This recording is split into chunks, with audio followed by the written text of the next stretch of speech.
ये क्या माँ जी, सुबह सुबह आप रसोई में क्या कर रही हैं? सुबह उठकर अपने कमरे से निकलते ही देसी घी की खुशबू सूंघते हुए सिया ने अपनी सास दामिनी जी से पूछा, बहू वो संक्रांति आने वाली है ना, तो मैंने सोचा शोभा और प्राची के लिए कुछ लड्डू बना दूं। पहले तो हमेशा ही बनाती थी उनके लिए। माँ जी, आपको पता भी आजकल देसी घी कितना महंगा हो गया है। वैसे भी बाजार से रेवड़ियां और मूंगफली लेकर तो मिहिर हमेशा दे ही आते हैं दीदी के घर। अब नई नई रीत बनाओगी तो आगे मुझसे तो नहीं निभने वाला है ये सब। वार त्योहार तो आते ही रहते हैं आए दिन। अब हर रोज इस तरह कढ़ाई चढ़ाकर बैठी रहेंगी तो घर का खर्चा कैसे चलेगा? सिया अकड़ते हुए बोली। बहू की बात सुनकर दामिनी जी के हाथ वहीं रुक गए।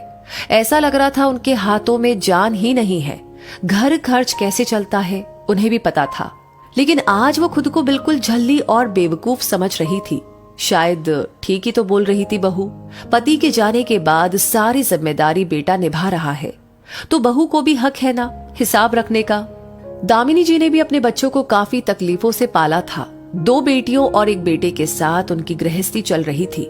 कमाई कम थी, लेकिन कभी अपने बच्चों का मन नहीं मारा था।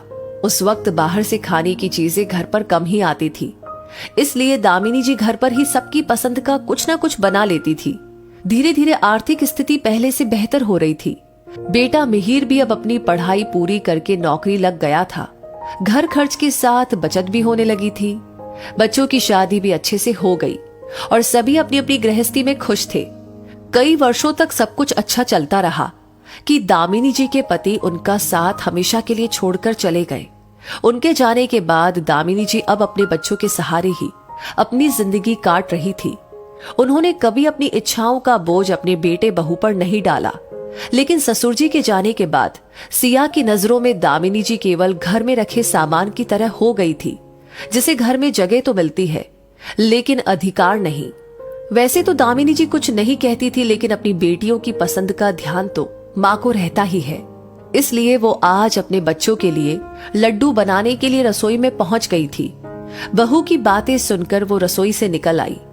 आंखों से आंसू तो नहीं टपके, लेकिन मन बहुत आहत था। सिया माथे पर त्योरिया लिए रसोई में आई। देखा घी में बेसन भुन चुका था।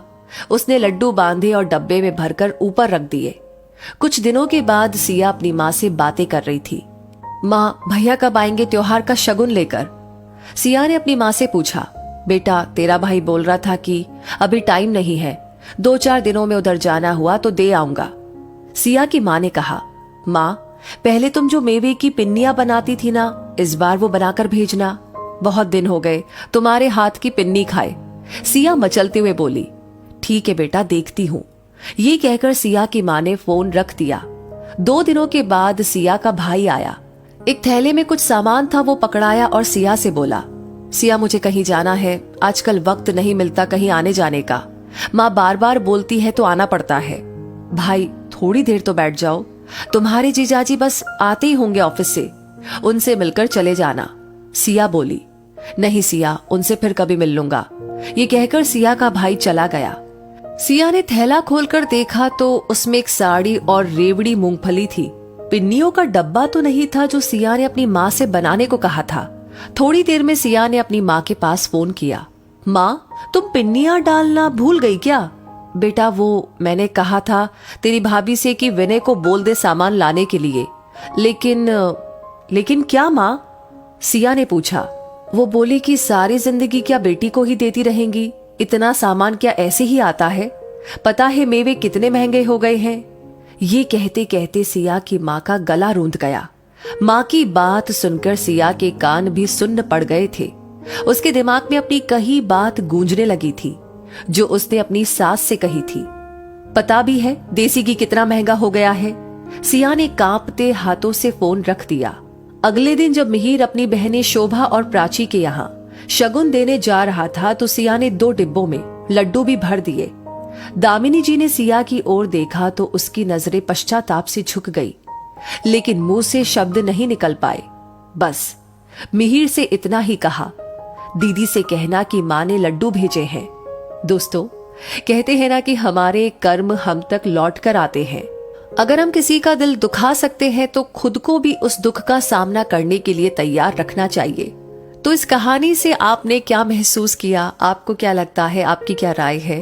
कमेंट बॉक्स में लिख करके जरूर शेयर कीजिए। लाइक ऑलरेडी कर दिया है तो इस कहानी को बाकी लोगों तक भी पहुंचाइए, क्योंकि आपके कमेंट्स, आपका ये प्यार हमारे लिए होता है असली मोटिवेशन इस प्रकार की कहानियों पर काम करने के लिए और वीडियोस के थ्रू आप तक पहुंचाने के लिए। वैसे हमारे हर वीडियो को आप देखना चाहते हैं, कोई भी वीडियो मिस नहीं करना चाहते हैं, तो आपको सिर्फ एक काम करना होगा, हमारे पेज को फॉलो कर लीजिए जल्दी से, ताकि हर नोटिफिकेशन सबसे पहले आप तक पहुंचे।